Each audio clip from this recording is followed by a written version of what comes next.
Julien Dray, bonjour. Bonjour. Soyez le bienvenu, ancien député socialiste. Je dis ça à Madame Hidalgo. De l'Essonne. Ah, vous avez des petits soucis ça circule mal, pour arriver. Madame Hidalgo et la préparation des JO peut-être. Ouais, non, c'est parce que c'est la préparation pour se baigner. C'est long. Ok, on va reparler des socialistes. Je disais donc que vous êtes ancien député socialiste de l'Essonne. Vous êtes aujourd'hui éditorialiste sur CNews. Vous êtes également très présent sur les réseaux sociaux où vous faites part de vos analyses, de vos commentaires, de vos réactions, mais aussi parfois de vos émotions. Et c'est le cas lorsque vous avez appris, comme nous, ce viol d'une enfant de 12 ans par 3 adolescents de son âge. Un crime sexuel avec la circonstance aggravante de l'antisémitisme. Julien Dray, qu'est-ce que vous avez ressenti? Un choc, de la sidération, de l'effroi, de l'incompréhension? Je vais répondre à votre question, mais je vais faire juste une petite correction. Moi, je ne suis pas éditorialiste à CNews. Chroniqueur. Et non, je suis invité à une émission. Mais je dis ça pourquoi? Comme je me fais tout le temps insulter sur les réseaux sociaux, comme quoi je cachetonne chez l'extrême droite ou la droite, ben voilà, moi je vais porter la contradiction. Un point, c'est tout. Voilà. Et vous nous dites que votre parole est libre. Voilà, c'est exactement ça. Et c'est pour cette raison que nous vous avons invité. C'est comme on n'a pas le temps de répondre Dray sur les réseaux sociaux à tous ceux qui déversent leur haine. Donc, j'en profite quand j'ai un peu d'espace pour mettre les points sur les i. Voilà. Alors maintenant... Cette haine, non, je veux bien qu'on s'arrête un instant sur cette haine donc, qui se déverse à votre rencontre sur les réseaux sociaux. Oui, bon. Elle est régulière depuis un certain temps ou depuis... Elle a pris de l'ampleur les jours passants depuis le 7 octobre. Bon, voilà. Donc, je laisse se défouler tous ces excités. Bon, Ce sont des insultes? Oui, c'est beaucoup d'insultes, de remarques. Bon, Gros Port, j'y ai droit. L'Industrieur le Gers, j'y ai régulièrement droit aussi.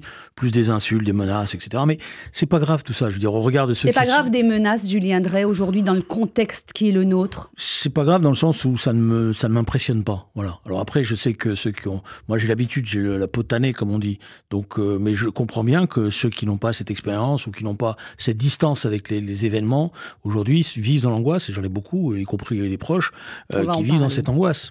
Bon, alors après... Tout ça, c'est secondaire, c'est même dérisoire. Moi, comment vous dire?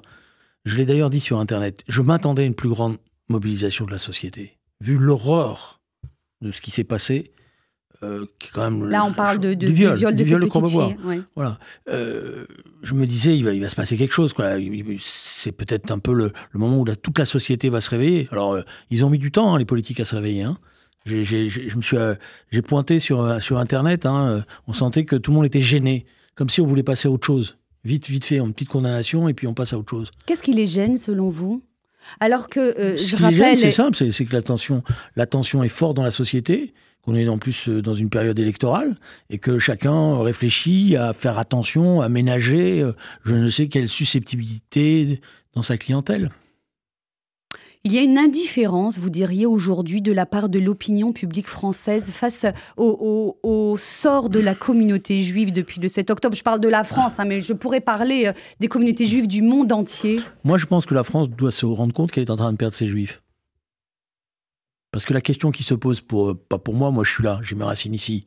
Et donc je me battrai jusqu'au bout, jusqu'à la dernière minute de mon sang. Mais je pense qu'il y a beaucoup de jeunes juifs et de familles juives qui me posent la question sans arrêt maintenant. Est-ce qu'on a encore notre place? Est-ce qu'il n'est pas temps de s'en aller? Est-ce qu'il ne faut pas vite partir parce qu'après, ce sera trop tard? Et la France politique doit se rendre compte de ça. La France en général, mais la France politique doit se rendre compte. Et que les choses soient claires, une France sans les Juifs, c'est plus la France et c'est plus la République. Qu'est-ce que vous répondez à vos amis juifs qui parlent de partir? C'est difficile de refaire ses valises. Chaque famille juive française a connu un exil. Oui. Ces 50 ou 100 dernières années, aussi bien les Ashkénazes que les Séfarades. C'est des milliers d'années d'histoire, puisque sur le fond, c'est ça qui a révélé le 7 octobre. C'est qu'on nous avait dit plus jamais ça, et on pensait même, ma génération en tous les cas, on savait qu'il y avait l'antisémitisme résiduel, comme dirait une personnalité que je connais, mais on ne pensait pas qu'on vivrait ça, voilà. On ne penserait pas qu'on vivrait le fait que vous vous réveillez un jour et puis vous avez des étoiles de David sur votre porte. On ne pensait pas qu'il y a des gens qui vous expliqueraient tout et n'importe quoi, qui ne savent même pas l'histoire, qui ne connaissent pas l'histoire, qui vous transforment en peuple génocidaire, que même les rituels du protocole de Sion, c'est-à-dire qu'on tue les enfants, etc., reviendraient de manière rituelle. Il y en a un qui est un spécialiste, s'appelle Émeric Caron pour ça. Vous y voyez, Julien Drey, clairement, puisqu'il est temps de dire les choses aujourd'hui, à quelques jours du premier tour de ces législatives anticipées. La République a failli. C'est une défaite de la République, ce qui arrive aux Juifs, aux Français juifs aujourd'hui. J'emploierais pas une expression aussi sentencieuse, parce que on est en bataille politique et il faut aller jusqu'au bout de cette bataille politique. Mais comment vous expliquez cette hausse croissante de l'antisémitisme? Ça date pas du 7 octobre, hein, ça avait commencé bien avant. Ça commence, on peut le dater d'ailleurs. Ça commence avec la première intifada. Ça commence dans la période 2001-2002, où pour la première fois s'installe quelque chose qui existait dans les milieux, je dirais, dans certains milieux contestataires, mais s'installe le concept de l'antisionisme. Alors maintenant, on n'est plus antisémite, on est antisioniste. Voilà. Donc ça permet gratuitement, je dirais, de pouvoir être antisémite de manière soft, puisque, vous savez, nous, on n'est pas contre les juifs, mais on est contre l'antisionisme. Et la vérité, c'est que cet antisionisme n'est qu'un antisémitisme, n'est que la face cachée, inventée d'ailleurs par les antisémites à l'échelle de la planète, pour remettre à nouveau le peuple juif au centre, le bouc émissaire de tous les maux. Puisque quand on analyse ce qui est en train de se passer, c'est que Israël, les Juifs, sont responsables de tout. Voilà, puisque c'est ça le protocole de Sion. On a l'argent, on a le pouvoir, on a les médias, et voilà, et on dirige tout. Mais le 7 octobre, c'est quasiment maintenant, on est en train presque... Vous avez entendu comme moi hier, il y a maintenant des gens qui nous disent « mais il y a un rapport des services qui montre que finalement... » Donc finalement, on va bientôt nous dire qu'on a fabriqué le 7 octobre pour pouvoir justifier le génocide du peuple de Gaza. Voilà. Donc voilà, et ce qui est intéressant, parce que moi j'ai travaillé là-dessus ces dernières semaines, c'est que tout le rituel antisémite, y compris qui prépare les pogroms, qui a existé au début du XXe siècle, on le retrouve aujourd'hui dans les mêmes formes. Cette phrase terrible, vous êtes un porc, qui échappe de la bouche de M. Guiraud, c'est la phrase classique. À l'encontre de Meir Habib. Après, on peut être d'accord, pas d'accord, mais c'est la phrase classique de tous les pogroms. Donc il y a, vous le dites clairement aujourd'hui sur RCJ, Julien Drey, une responsabilité directe de la France insoumise, de ses élus et de son chef Jean-Luc Mélenchon. Ils sont responsables directement d'avoir semé la haine des Juifs dans l'esprit de certains de nos concitoyens. Mais on le dit, on le redit. Que les choses soient claires. Moi, je pense qu'il n'y a pas que Jean-Luc Mélenchon, parce qu'il y a toute une mouvance qui s'est mise. Voilà. Le reproche que je fais, qui est un reproche grave, hein, je le dis honnêtement, c'est que Jean-Luc Mélenchon a fait jonction avec cette mouvance là, qui existait auparavant. Mais moi, j'ai connu Jean-Luc Mélenchon, je vais raconter une anecdote, et il va s'en souvenir. Moi, j'ai connu Jean-Luc Mélenchon qui me disait, à Massy, en général le vendredi, vers 9h, il faut que je me dépêche parce que j'ai un Shabbat. Parce que c'était le chouchou de la communauté juive. J'ai connu Jean-Luc Mélenchon qui regardait Jérôme Guedj comme si c'était son fils. On a fêté ensemble, je m'en rappelle encore, quand Jérôme a eu Léna, comme si c'était son fils. Donc, il a sacrément changé, ce bonhomme. Hein, sacrément changé. Et vous qui l'avez bien connu, comment vous expliquez ce changement quasi radical? Alors, il y a deux choses qui l'expliquent. Il y a des choses, mais moi je suis pas psychanalyste, donc je vais pas aller juste sur ce terrain-là, mais on m'explique que quand on vieillit, il y a des choses qu'on a vécues dans son enfance qui reviennent. Et donc je cherche dans l'enfance de Jean-Luc, qui n'est pas un pied noir, contrairement à ce qu'il a raconté à un moment donné. Il le dit d'ailleurs dans ses mémoires, il dit « mais moi j'étais pas pied noir, je suis rentré en Algérie en même temps que les pieds d'Algérie, en même temps que les pieds noirs, mais j'étais pas... » Il faisait partie de cette communauté hispanique qui n'avait pas une très très bonne relation avec la communauté juive, ni en Algérie, ni au Maroc. Bon, alors ça... Je laisse à Ruth Elkrief travailler là-dessus, parce que c'est elle qui a plus de choses que moi, plus d'expérience que moi. Il y a cet élément-là qui joue, parce que la psychologie, ça joue aussi. Et puis, il y a surtout, parce que c'est ça le fond de l'affaire, un choix politique. Le choix politique, il le fait à partir d'analyses très simples, qui ont été faites en Angleterre dans les années 70. Et d'ailleurs, j'ai écrit un petit livre qui va sortir dans pas longtemps, j'ai retrouvé les textes, les moments précis. Il y a un choix qui considère que désormais dans l'affrontement mondial, ça c'est leur terme à eux, mais il faut le comprendre, dans l'affrontement mondial contre ce qu'on appelle l'impérialisme américain, la pointe avancée de cet affrontement, c'est ce qu'ils appellent les masses islamistes. Et que donc il faut faire la jonction avec ces masses islamistes pour préparer la future révolution. C'est-à-dire qu'en gros, on a abandonné le prolétariat blanc, je dirais, ou les ouvriers blancs, ou les prolétaires blancs, pour faire le choix d'une communauté. Et ce sont les nouveaux damnés de la Terre. C'est les nouveaux damnés de la Terre. Et cette figure, d'ailleurs, il le dit. Il faut toujours lire et écouter ce qui est dit et écrit Jean-Luc Mélenchon, parce que c'est, même si on a des désaccords, c'est un intellectuel. Et il le dit, j'ai fait une découverte. En allant dans les manifestations du plomb endurci, c'est-à-dire au moment de la guerre au Liban, j'ai découvert une communauté, j'ai découvert des gens, j'ai découvert une situation, et à partir de là, c'est une conversion.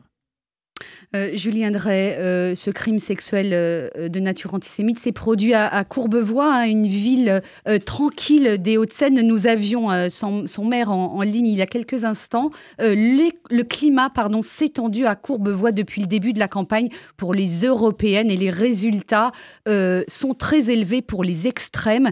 De manière générale, et en partant de cet exemple très précis de Courbevoie, quel diagnostic faites-vous de cette France fracturée, divisée, à moins de 10 jours du premier tour des législatives anticipées décidées par Emmanuel Macron? Je pense qu'il y a plusieurs éléments. Il y a, comme on dit en général, il y a des cofacteurs. Il y avait certainement une élection présidentielle qui n'a pas permis des choix politiques importants. Un président qui, c'est souvent le cas quand on est dans un deuxième quinquennat, a pris une certaine distance avec la réalité, considérant que, comme il avait été réélu, il n'avait plus besoin de réfléchir ou de discuter avec un certain nombre de ses proches qui lui faisaient remonter des messages. On voit bien dans les compositions gouvernementales ou conversations. Bon, ça a créé de la déception, ça a créé de la colère, c'était latent. Et puis, il y a, après, l'autre facteur, c'est ce qui s'est passé depuis le 7 octobre, les tensions que ça a générées. Et puis après, il y a le comportement, il faut être honnête, d'un certain nombre de forces politiques qui, au lieu de jouer, le débat démocratique, républicain, moi, je suis un ancien parlementaire, j'aime le Parlement. Mais ce que j'ai vu, les images que j'ai vues ces 2 dernières années de Parlement m'ont profondément révolté, choqué. Je dois vous dire que je regrettais pas ma vie de parlementaire. Voilà, j'avais tourné la page, je trouvais que j'avais fait mon temps. Mais il y a des fois où je me suis dit, je vais mettre ma cravate, mon costard, et je vais débarquer là-dedans. Et alors, il y a eu plein d'erreurs qui ont été commises. Je vais prendre une erreur toute simple. Ils ont décidé à un moment donné qu'on ne portait plus la cravate à l'Assemblée nationale. Et donc, on peut venir avec des jeans dégueulasses, des chaussures qu'on ferait bien d'emmener chez le pressing pour les laver. Vous voyez de qui je veux parler. Et des tenues qui sont pas représentatives de ce que doit être l'Assemblée nationale. L'Assemblée nationale, c'est le peuple dans son assemblée. Moi, vous savez, mes électrices et mes électeurs, ils étaient fiers quand je portais la cravate. Parce qu'ils avaient le sentiment que je les représentais dignement.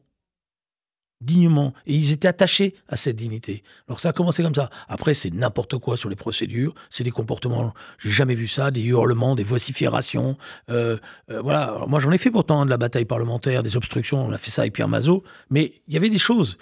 J'ai beaucoup de copains parlementaires qui me disent ne reviens pas, tu vas être démoralisé. Tu ne reconnaîtrais plus l'Assemblée. Voilà, tu ne reconnaîtrais plus. Il y avait ce qu'on appelait la buvette de l'Assemblée. Mais dans la buvette de l'Assemblée, on se parlait, on se reconnaissait, on se respectait. Il y a aujourd'hui des gens qui ne se serrent pas la main, qui ne se disent pas bonjour. Parce qu'ils considèrent que c'est des amis de classe. Si on leur donnait s'ils prennent le pouvoir, ils seraient déjà en train de faire les procès. Donc tout ça a créé une tension extrême. Et quand vous avez une tension au sommet, vous avez une tension partout dans la société. Dernière question, Julien Drey, sans jouer les prophètes de malheur, comment vous voyez l'avenir de la France au vu de la situation que nous traversons? Est-ce que c'est quelque chose qui vous inquiète profondément? Oui, ça m'inquiète. Vous avez encore l'espoir que les forces vives de notre République, de notre démocratie se réveillent Non, mais vous connaissez la fameuse formule, quoi. Il faut toujours regarder devant, avoir de l'espoir, parce que c'est l'espoir qui fait vivre. Je pense que rien n'est joué dans la société française encore, même si le contexte s'est nettement dégradé. Je pense que chacun... Ce qui est intéressant dans la période dans laquelle on est, c'est que c'est devenu une période très politique. Tout le monde ne parle plus que de ça. Tout le monde réfléchit. D'ailleurs, c'est pour ça que les instituts de sondage en ce moment sont dans le flou, parce qu'ils disent eux-mêmes que c'est la première fois qu'ils voient dans les panels autant d'électrices et d'électeurs qui savent pas pour qui voter et qui vont avoir des choix difficiles. Et je vais même être honnête, je pense que ça va se faire circonscription par circonscription. Parce que les batailles sont totalement différentes. Et donc les électrices et les électeurs, et c'est en ça que je crois qu'on va avoir des surprises, vont être républicains. Parce qu'ils savent. Justement, l'erreur que font souvent les responsables politiques, c'est qu'ils ne comprennent pas que nos concitoyens sont beaucoup, beaucoup plus intelligents que souvent d'ailleurs. Et donc ils vont trouver les chemins pour sauver la République.